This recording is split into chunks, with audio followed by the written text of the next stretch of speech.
Assalamualaikum warahmatullahi wabarakatuh. Ketemu lagi bersama saya Kimas, dan di video kali ini Kimas akan berikan sebuah kabar gembira buat seluruh masyarakat kota Palembang, bahwa di kota Palembang saat ini ada wahana rekreasi terbaru, yaitu Sekana Waterdam.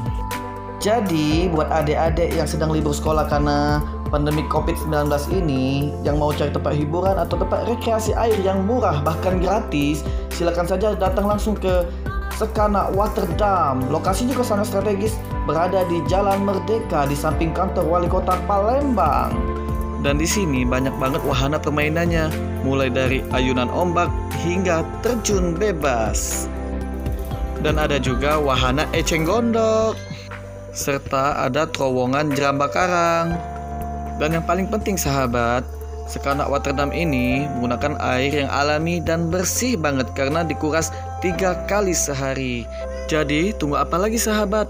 Yuk kita rame-rame datang ke Sekana Waterdam.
Sini.